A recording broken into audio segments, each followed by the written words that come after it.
स्वरूप नगर की तरफ से भी तो ना पूरा रोड पाट दिया। ये लाइन पहले भी तो दबा सकते थे ना, चार लाइन इसमें पहले से दब रही है और 5वीं लाइन फिर दबाने आ रहे हैं और पानी दे नहीं रहे पब्लिक को।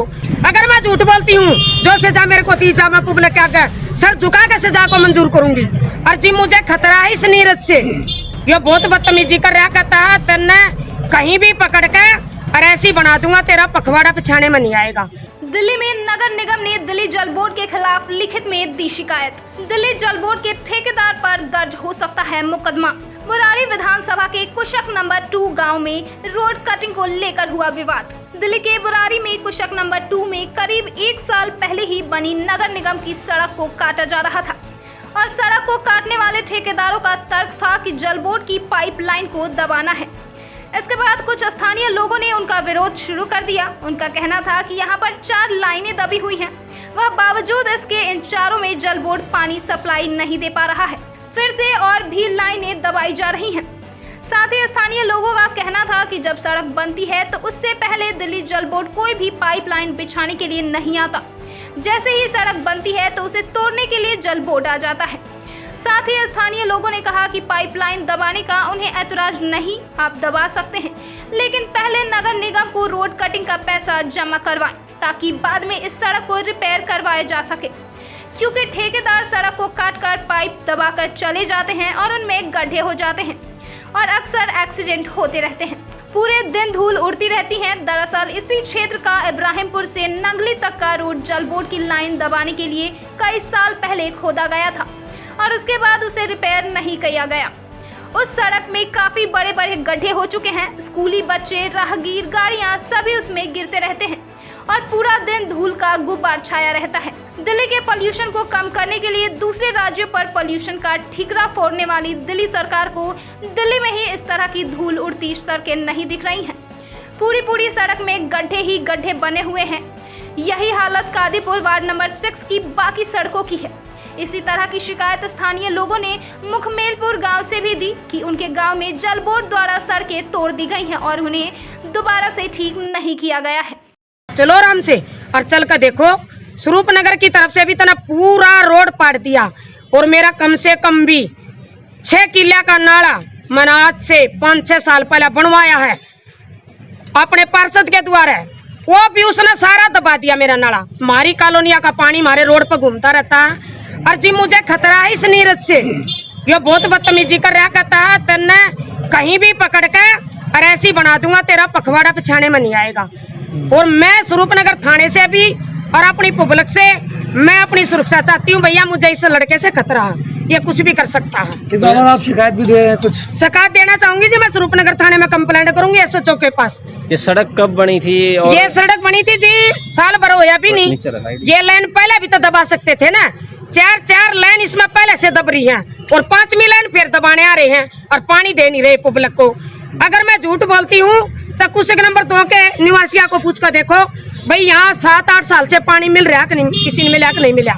अगर मैं झूठ बोलती हूँ, जो सजा मेरे को दी जा मैं पब्लिक के आगे सर झुका के सजा को मंजूर करूंगी। रोड भी पाट दिया, मुखमेलपुर का भी पाट दिया। इधर से सबसे ज्यादा दुख मुझे उधर से नहीं, स्वरूप नगर से मेरा घर पड़ता है। रोज 5वीं वाले बच्चे स्कूल जाते हैं, छोटे मोटे बच्चे, हर रोज बच्चे गिरते रहते, हर रोज बच्चे गिरते रहते। हम इनको बोलते हैं तो कहते हैं ये तो कुत्ते चलते हैं रोड पर, ऐसे चलते रहते हैं। तो वो रोड कब तोड़ा था, ठीक किया? अभी तक नहीं किया सुनीता जी। ये रोड जी उसने काफी दिन से खड़ा खोदा हर चला जाता है। वो कहता है वो ठेकेदार करेगा और फिर हम उसको पूछते तो कहता दूसरा ठेकेदार करेगा। सर ये हमारे को समझ में नहीं आ रही, इनका ठेकेदार कौन है? काम नहीं बनता, रोड नहीं बनता। ये रोड नहीं बनता जी, खोद का चले जाते, रोड नहीं बनाते। हम इनसे बहुत परेशान हैं और हमारी मदद करो भैया। ऐसे तो हर रोज एक बच्चा गिरेगा और रोज हमारे बारे में पब्लिक जाएगी, हम किस की मदद करेंगे, किसके बच्चा का इलाज कराएंगे। इस बाबत दिल्ली नगर निगम के अधिकारियों व स्थानीय निगम पार्षद उर्मिला राणा ने लिखित में स्वरूप नगर थाने में शिकायत दी है। अब देखने वाली बात होगी कि पुलिस कब इस तरह से गैर कानूनी रूप से रोड काटने वालों के खिलाफ मुकदमा दर्ज करती है। यह सड़क नगर निगम की है और नगर निगम की सड़क को बिना नगर निगम की अनुमति लिए इस तरह से नहीं काटा जा सकता है। इस मामले में भी अनुमति नहीं ली गई है। यह बात अपनी शिकायत में खुद नगर निगम के अधिकारी व स्थानीय निगम पार्षद कह रही हैं। जब ठेकेदार ने बिना अनुमति के इस सड़क को काटना शुरू किया तभी से विवाद शुरू हो गया है।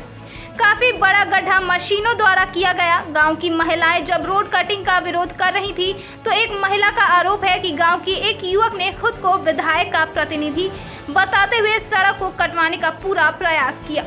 काफी बड़ा गड्ढा सड़क में किया गया, जिससे पहले से चल रही दिल्ली जल बोर्ड की लाइन भी टूट गई, पानी भी निकलने लगा। महिला ने बताया कि जब उसने इस बाबत विरोध किया तो गांव के ही उस युवक ने इस महिला के साथ धक्का मुक्की की और भद्दी भद्दी गालियां दी।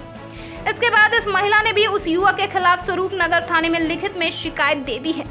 महिला का कहना है कि उसे धमकियां भी मिल रही हैं। यदि स्वरूप नगर थाना पुलिस ने मुकदमा दर्ज नहीं किया तो वह महिला आयोग व न्यायालय में भी जाएंगी। प्लांट दूंगी, कानून का सहारा लेंगे। कानून का सहारा लूंगी जी। मेरे पास तो मनसा का सहारा है नहीं, ये मनसा वाले हैं और मेरे पास तो छोटे छोटे 2 बच्चे हैं। मेरे पास कोई, मैं तो हरियाणा से रहने वाली, मेरे पास तो यहाँ किसी की सपोर्ट भी नहीं। ये कुछ भी कर सकता है मेरे साथ।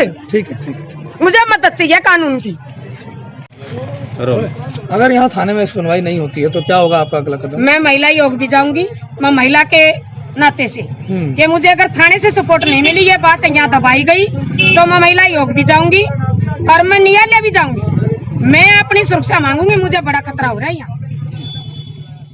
फिलहाल दिल्ली जल बोर्ड के ऐसे कामों से कादीपुर वार्ड ही नहीं पूरी दिल्ली परेशान है, क्योंकि जब सड़क बननी होती है उससे पहले दिल्ली जल बोर्ड का वहां लाइनें बिछाने का कोई प्लान नहीं होता। जैसे ही सड़क का कार्य पूरा होता है तो मशीनें लेकर सड़क तोड़ने के लिए दिल्ली जल बोर्ड की तरफ से ठेकेदार आ जाते हैं और उनका कहना होता है कि यहाँ पाइपलाइन दबानी है। जनता को शिकायत यह भी रहती है कि पाइपलाइन दबाने के बाद अच्छी तरह से मरम्मत नहीं की जाती, वहाँ फिर सड़क और मिट्टी बैठ जाती है, गड्ढे बन जाते हैं और हादसे होते रहते हैं। जरूरत है सड़क बनाने से पहले सड़क निर्माण में कुछ इस तरह की व्यवस्था की जाए कि जल बोर्ड, टाटा पावर, दूसरी तारें बिछाने वाली कंपनियां सड़कों को ना काटें, बल्कि उसकी व्यवस्था के माध्यम से अपने तारें गुजार कर ले जाएं और एक चार्ज संबंधित सड़क का विभाग तार बिछाने वाली या पाइप बिछाने वाली कंपनियों से ले ले। लेकिन इस तरह का कोई स्थायी समाधान ना करके सिर्फ सड़कें बनाने और तोड़ने का खेल चलता रहता है, क्योंकि ऐसे खेल में अधिकारियों और जनप्रतिनिधियों को भी जेब गर्म होती रहती है। यदि उनकी जेब गर्म नहीं होती तो वह इस तरह का मुद्दा क्यों नहीं उठाते, इस तरह के कार्य क्यों नहीं किए जा रहे। हो सकता है कुछ जनप्रतिनिधि इस तरह की बातों को लेकर संजीदा हो, लेकिन सरकार इस तरह का प्रयास क्यों नहीं करती। पारदर्शिता का दावा करने वाली अरविंद केजरीवाल सरकार क्यों नहीं इस तरह की नीति लेकर आती है, इस पर सवाल खड़े होना लाजमी है। फिलहाल जल बोर्ड के ठेकेदार के खिलाफ शिकायत तो दे दी गई है, मुकदमा दर्ज होने का इंतजार है।